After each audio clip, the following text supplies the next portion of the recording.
expect to make mistakes. My first couple of syndications were probably my worst, but they were also by far the greatest contribution of knowledge for me. When you invest in alternative investments, your learning growth is so exponential, but the key is you're the one that has to be responsible for it. The good news is you only need to do all that stuff once. And once you do that, you will just be 100 times better off as an investor.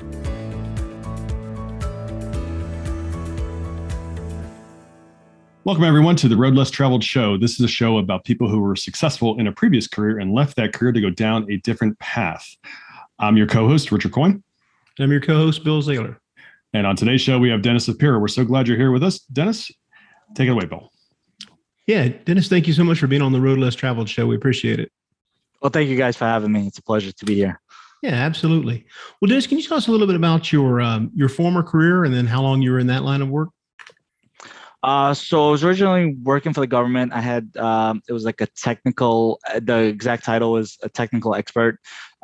Basically anything that entry level people couldn't handle, it would eventually get de facto to me. I got my MBA fairly early on and just saw that it really did not apply to my career, which I think a lot of people are kind of in the same boat. And once I got into commercial real estate, I definitely saw the light bulb switch and just knew it was a matter of time until I transitioned over. Mm-hmm. Yeah, that's excellent. I had sorry, Bill, real quick, Denis, I had a thing where when I was in high school, when I finished high school and I went into college, I entered into, at that time, I don't know if it's still around, something called the Federal Junior Fellowship Program. And it was working for one of the government agencies. And honestly, it was a great summer job and I learned a lot. Met some great people, but at the same point in time, I also learned and confirmed that I didn't want to go into that as I finished college. So I set my sights immediately on going to grad school and did my MBA right away as well. So yeah. Yeah. Well, excellent. So I mean, obviously, you weren't passionate about the government job as you got into it. It didn't sound like you saw more passion in the real estate career side of it. Can you tell us a little bit more about the real estate? What got you going to commercial and what your specialty is on that? Sure. Yeah. So it's hard to say I wasn't passionate about it because I think I was passionate about it until I kind of met my true calling, which I think is more commercial real estate. There's just a bureaucratic layer, the stigma of being bureaucratic eventually does overwhelm you, especially if you're like an alpha personality. And I think that's just what happened to me. Like I see things and I'm in the highest possible position in my agency in a non-management role. And sometimes that would get overshadowed by, I would feel like maybe ideas that were not as good as mine, but they were coming from certain people. And eventually that just eats at you versus in commercial real estate, you could come up with a business plan. You could choose who you work with. All of those things were just a breath of fresh air and just not to deal with, you still have to deal with certain, politics and networking with the right people and, sometimes trading quid pro quo, sometimes here and there, but it's just a different layer of everything. And so that's where the commercial real estate was super attractive, just the autonomy and everything like that. So I started in commercial real estate. Actually, when I got my first real paycheck from my W-2, I quickly saw that my W-2, that the government was not only my employer, they were also my business partner with the amount of taxes they were taking out. So I think I went home that day and I Googled, how do I pay taxes? How do I pay less taxes? The first couple of results were highly illegal. I went back and I put in, how do I pay less taxes legally? And like 1, 2, 3, 4, 5 was all real estate. Yeah. And I went for my MBA for entrepreneurship. I always wanted to get into entrepreneurship. I think graduating during the global financial crisis kind of steered me away from there. And then when I got back into the commercial real estate side, what I realized is when you invest in an apartment building or you invest in commercial real estate, you're not really investing in real estate. You're investing in a business. And each apartment building is its own unique business. And I think I gravitated towards that because I was actually like, hey, I could apply some of my previous knowledge, my, education that I got from my MBA, and I could actually, come up with ideas that, will get appreciated and, all of that. I know I went a little off course, so just let me know how to veer it back in. No, that's great. Just kind of little coloring on what's happening now and where you are in your journey. That's great. Yeah, Dennis, that's why Bill and I love apartments as well. I mean, again, when we buy a value add apartment complex, it's a functioning, profitable business. It's already cash flowing. We don't buy something that's 50% occupied. We don't buy something where you got a heavy lift. But anyway, the different strategies. But the point is that it's its own business. It's a free, cash flowing business, and that's why we love it. So go back to your bureaucratic comment for a second. During my experience, one of the things I saw, honestly, it was insane, and it kind of made me question, it helped me to my decision about where I didn't want to be. And what I mean by that is that I was working on a particular project from the number 2 in this particular organization, and I asked him for guidance, and he said, well, this is the way I would do it, but sometimes, the big guy, doesn't like anything he sees. So, we've learned that you almost in a way create the most ridiculous approach and the most ridiculous thing. And then you go to him and you do a trial balloon by the big guy. And then he'll say, no, this is the way I want you to do it.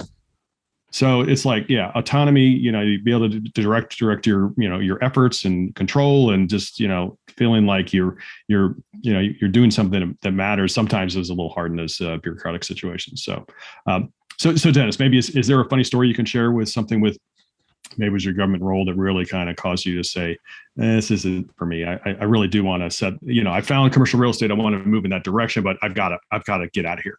Anything that you can share?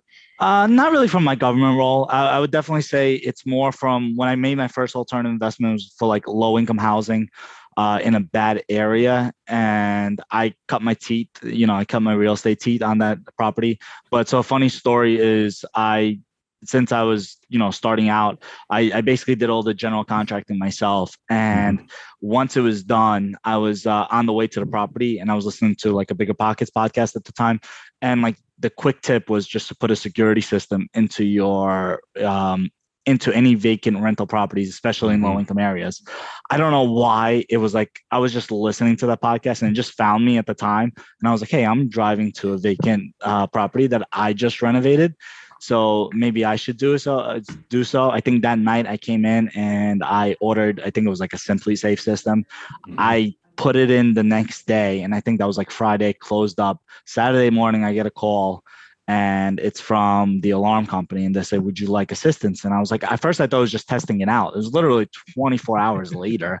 And I was like, assistance for what? They're like, oh, we have an alarm, alarms going off. And I said, okay, let me just reach out to my contractors, any of my subcontractors, maybe they left something and they just didn't, let me know. I texted them. I got like 3 quick responses. No, that's not us. That's not us. That's not us. I was like, oh no, go ahead, please send someone out there. And I remember coming out there, sure enough, someone broke in. And the comical part about it was the police officer that showed up, his name was James Bond. So I always remember that. It was just such a cool, like he had Bond on his like name tag. And I was like, is your first name James? And like, I remember my heart was like racing because we haven't walked into that building yet. And like, there's this feeling of uncertainty you get when you just did this huge renovation and it's ready to go and you just dealt with a bad foreclosure. I mean, not foreclosure, a bad eviction. And you're going to walk into that door. And I remember just hearing that his name was like James Bond. I don't know. It just calmed me down. Well, better, and, yeah. And then he was a younger guy. And the cool part is he's from the area and he ended up doing like a house tour because he was obviously looking if anybody was still there. So he was going room to room and really looking at every inch, and he really liked the renovation. And he ended up putting a rental application in. He wasn't my tenant, but I was like, only a real estate investor will start the day off with like a felony and end up with a qualified tenant lead. That's awesome. That's great. I think we'd have had to even legally change his name to James if his last name is Bond either way. Yeah. Well, excellent. Well, Dennis, can you, what was a deciding factor in you deciding to transition from, you said, you found your true passion, but what kind of got you looking into that direction to begin with that made you want to make the leap into commercial real estate? Yeah. And I'm sorry, I know you kind of asked that before. So I've been investing in stocks since I was 14. Okay.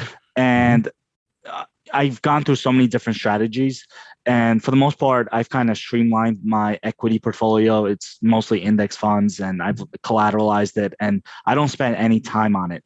But what I did spend time in those 20 years was figuring out that there was no good income strategies available on the stock market. It was like I did the REITs, I did the MLPs, I did the utilities, and every single time, what I realized was that the liquidity that's usually touted in the stock market as such a big pro is what leads to so much volatility in a downturn. And like one good downturn of volatility just crushes the yield.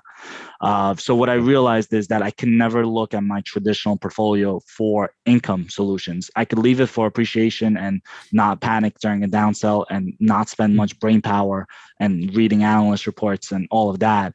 But then I had to look at my private real estate, my private securities, and my alternative investments that were not traded as the solution of how to actually harness that income power. And that's kind of how I started morphing my commercial real estate to become more and more of a significant role. Like originally I had these like verse opinion. I was like, well, should I do traditional or should I do alternative? And I kind of always felt that if I do this, I take away from this. And once I kind of realized, all right, this has some positives. I do need some liquidity.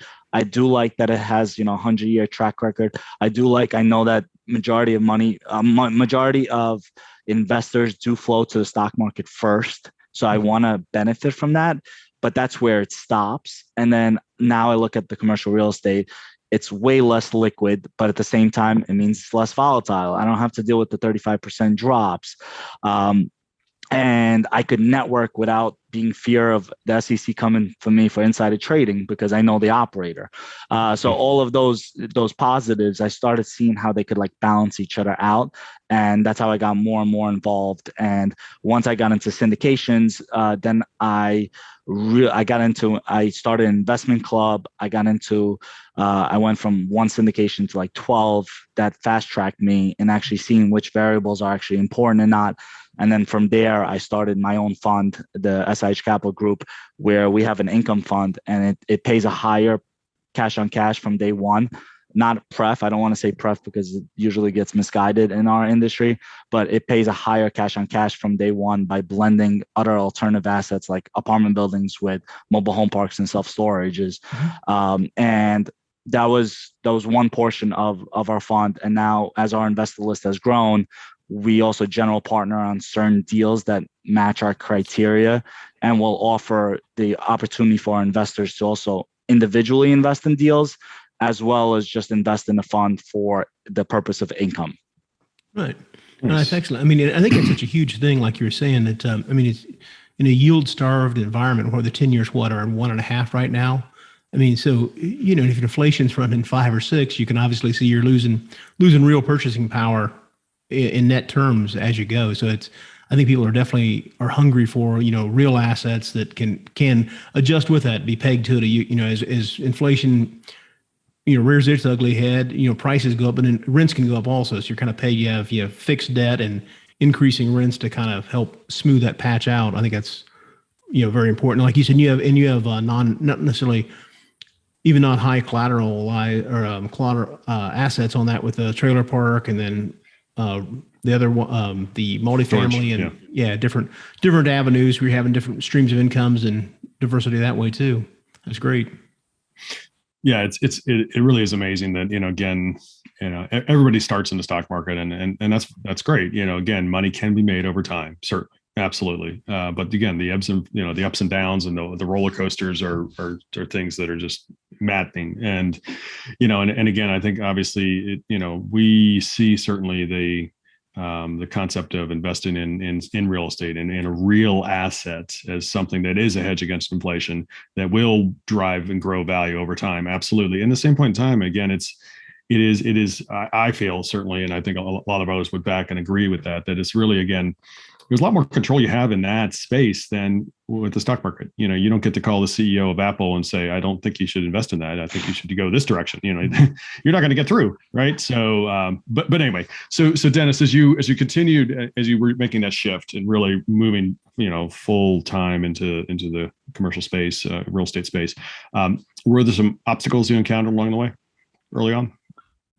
Well, especially with the fund, it's just I went from being a limited partner, like I have a good network, but it was limited to, maybe, 50, 60, 70 people that I was consistent getting on the call with. But to go from that to actually building up a brand that stands for something, and that has this like the core values, and for people to actually associate not just Denis Shapiro, but SIHCapital Group with Denis Shapiro. I think that was the biggest obstacle, because I'm not a big fan of social media. I hate it actually, but it's such a devil's advocate where you need it if you're building up a brand in today's age. So I think that part of it, having to overcome the fact that I'm very anti-promotional, and having to actually promote and everything like that, that was the biggest obstacle for me. I just feel like it's a little bit out of my comfort zone in trying to tell people how great your brand is, and trying to distinguish that from not actually, being egotistical and everything like that. And it's just, I don't agree with a lot of the social media that's out there today with our industry. So I try to keep it as minimal as possible, but at the same time, build up the brand, because if you don't have investors, you really can't do any deals. So it's kind of like a vicious catch-22. Yeah, absolutely. Yeah. There's definitely, like you said, there's, getting the word out and doing what you need to do. And then the other extreme would be more your Grant Cardone that's, 84 posts a day. And, it's just, it's a wide range in there of what's out there today. Absolutely. Well, Denis, what can you tell us about maybe what you felt like one of your first victories were in the commercial side? If it's the first deal you did, or the setting of the fund, or what do you feel like was one of your first victories? It was the first person that contacted me after they read my book. Like I put in months into that thing, and I had no idea if I would literally have one person reading it. And getting some investors that actually read it, reached out to me. Sometimes it was cool, like they would reach out to me in the middle of the book, and they would wait until they actually finished the book to reach out to me.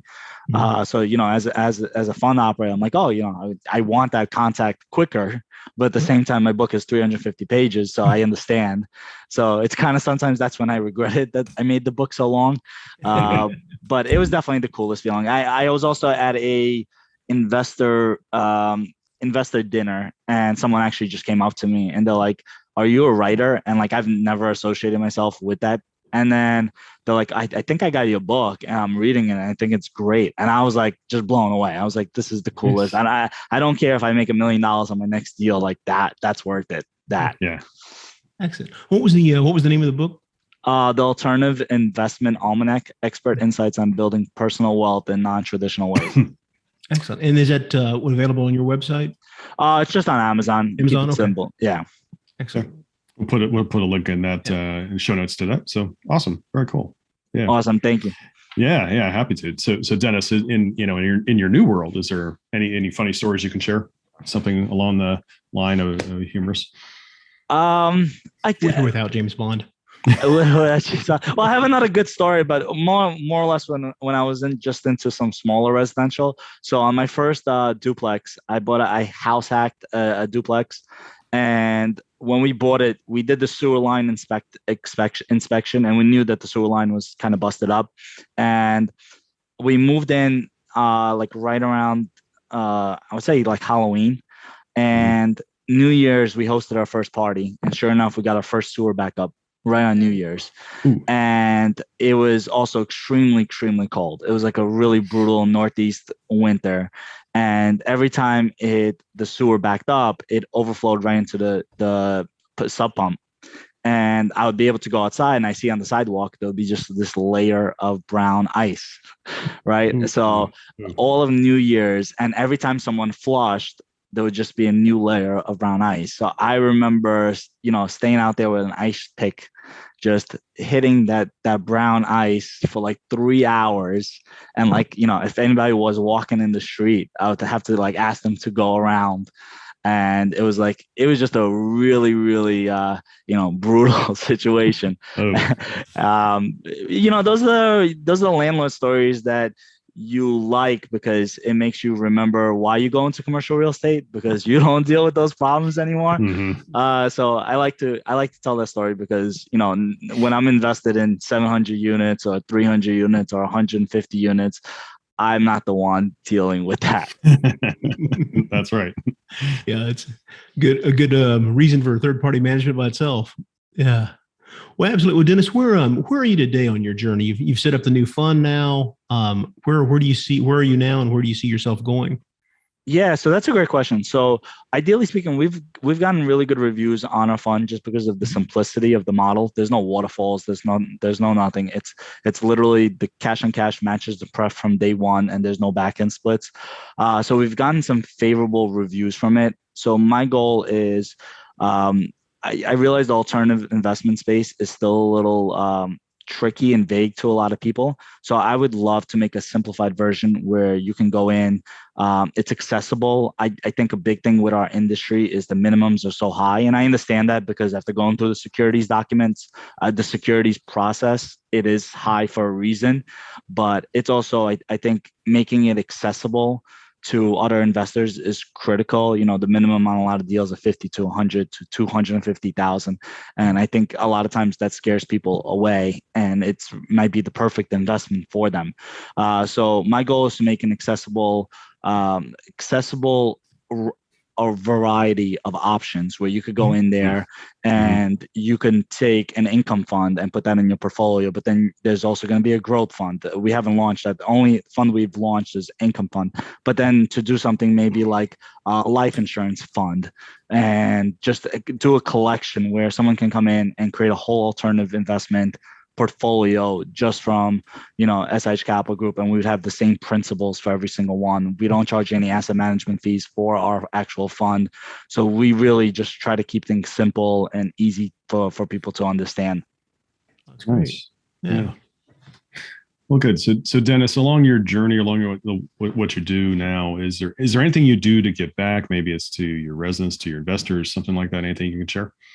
Yeah, so I'm pretty big on giving to developer. Like a lot of times our operators, since they're more established than our fund or anything like that, they usually have a bigger investor base. So a lot of times they'll put out an email that we're going to be donating to this cause or anything like that, especially if they match it. I really like to put in for that. The other things that we did do is we had a mobile home park. We joint ventured on a mobile home park, and we were in the process of actually creating like a scholarship for the tenants there.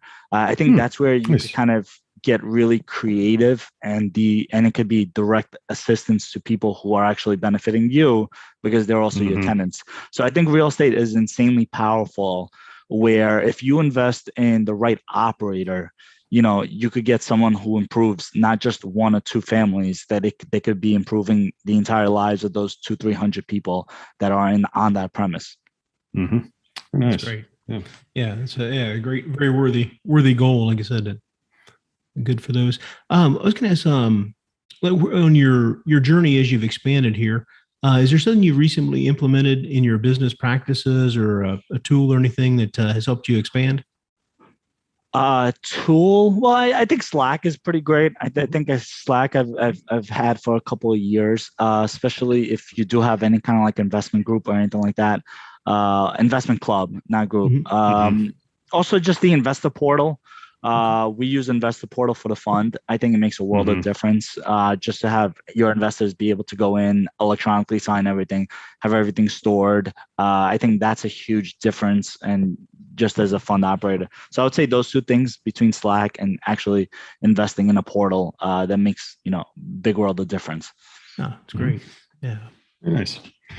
Denis, is there any advice you would give to others who are considering making a path change, going in a new direction?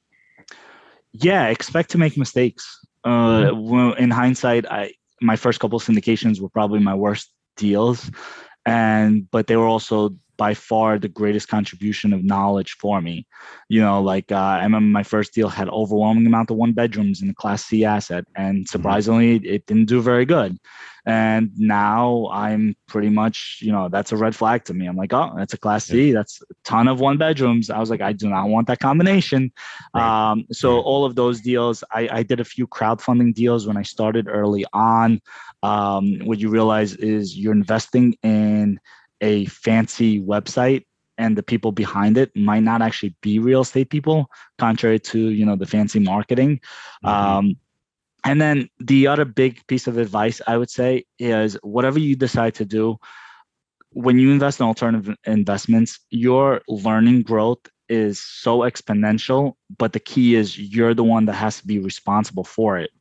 So whenever you try to go on a platform where they're supposed to vet everybody for you or magically do everything for you, and you're just going to get the check at the end, you're not going to learn anything. As opposed to, educating yourself, building up, the vocabulary of commercial real estate, learning the basics of underwriting. It's not a lot if you're just doing it from an LP side of it. And then actually building up a network that you could actually call up and say, hey, have you ever done a deal with this person? Or you've done 3 deals in North Carolina. How have they went? So all of those things, if you don't do any of those, you will never, ever learn. But the good news is, you only need to do all that stuff once. You only need to learn what a cap rate is once. You only need to learn how to put in a couple of inputs on a basic underwriting template once.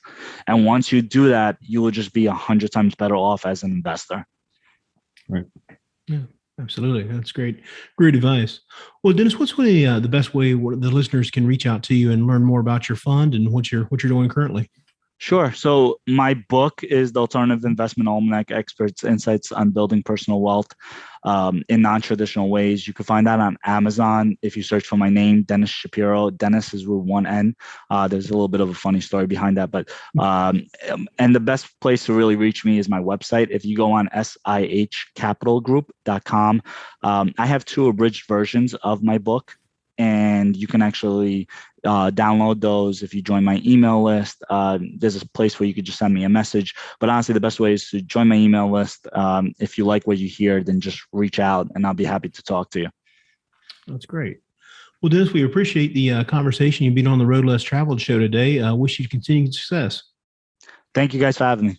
Absolutely. Thank you, Denis, for joining. Really appreciate you being on. So we'd also like to thank our listeners. Please continue to give us 5-star ratings so we can bring you more great content like Denis Shapiro today. And, please continue to certainly be sure to tune in. We'd also like to thank Park Capital Partners that sponsors the show. And we also want to make a mention of the Park Capital Partners Foundation. That is a 501c nonprofit organization that we've created. And when investors invest with Park Capital Partners, we will make a contribution to honor you to a charity of your choice from a list of 15. And then finally, we also want to mention the Park Capital Partners Value Add Fund, which is a 506c fund open to accredited investors. Thanks for joining, folks. We really appreciate you tuning in. And remember, folks, the road less traveled may be calling you. We recommend that you listen and take action. Thanks for joining.